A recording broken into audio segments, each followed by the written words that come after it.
Hello. Today on DIY with Chris.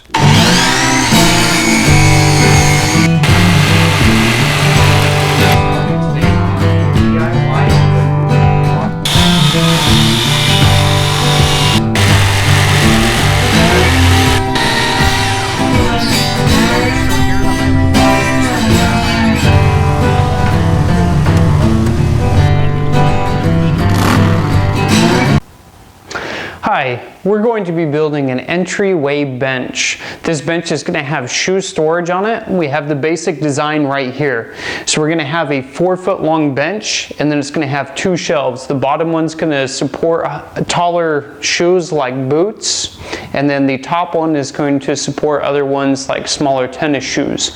So it's going to have a 2 shelving system, and it's also going to be upholstered up top with a small pad. The reason why we're doing this is just to keep our wet and dirty boots off of the floor in our entryway, and we're also going to be applying a protective mat on both of the shelves to protect the wood. The basic supplies that we're going to be using for this is just going to be pine board, and that's going to cover all of our shelves and the top and bottom. And then a 1/4 inch backing. The dimensions on this is going to be a 4x4, and we'll cut it down to size. So we've already cut down all of our pieces. All of them are sanded, and we've started to fit them to make sure that everything's going to go together properly. So this is going to be the basic concept of how it looks. We're going to have the 2 shelves, but obviously I can't hold them up right now. And then these are the coverings, the protective coverings that we're going to use for each of the shelves to help kind of preserve the wood from that mud and water and help it last a little bit longer. So basic concept, protection. We're going to go ahead and start getting everything tacked together now. We're going to start off by using 1 1/4 inch nails to get the frame together, and then we'll go back and use 1 inch nails for our backing and get it into all of our shelves and everything.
Alright, so we just finished cutting the trim. The trim is now placed on. We just used finishing nails for it, the 1 inch ones again, the same as we used on the backing. So the trim is on. We used a little bit of wood filler also to fill in the gaps, make it a nice seamless, smooth transition from the main portion of our wood to the trim piece. We also have right here, they're not attached yet, but we do have the protective mats just so that you can kind of get a better idea of how it's going to look when it's finished. So we're all assembled, it's all framed and everything. Next thing we're going to do is just take these off, and we're going to start the staining process. After we stain it is when we're going to apply the mats with some spray-on adhesive, and that's what's going to protect it. So Almost there, just have a few steps left to go, and our bench is almost finished. Okay, so next step, what we're gonna do, we just added this in just to make it a little bit nicer and to make it so that it was a little bit easier to retrieve your shoes out. So I'm gonna tilt this back here, and as you should be able to see that there are 3 brackets in the back, and what that's gonna do is allow, we're gonna install a ramp in there, and so that's gonna give me the height for the ramp. So we already cut, and this is the same board that we used for the backing. We just cut it to size that we could fit it in here. And so that's going to sit right on top of those brackets that are in the back. I'm going to have to trim the front just a little bit to make sure that it sits even with that front lip, but now we're going to have a slight angle. And then of course we'll put the mats on. And then just as an example here, we can use my shoe, and there that is. It's kind of at a little bit of an angle. It just makes it a little bit nicer feature.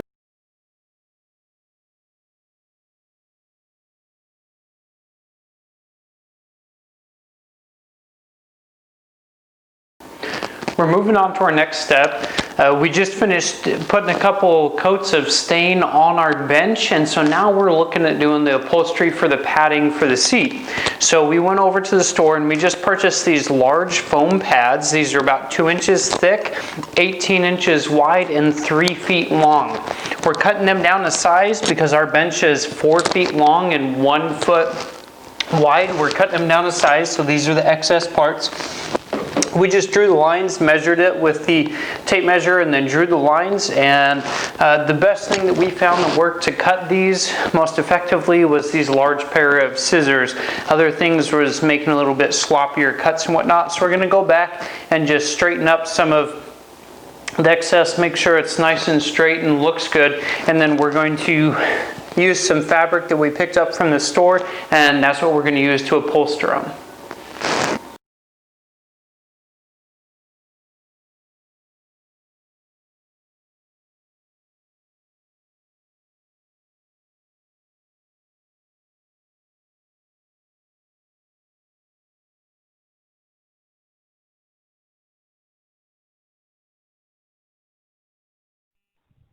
DIY with Chris, giving you the tools to do it yourself.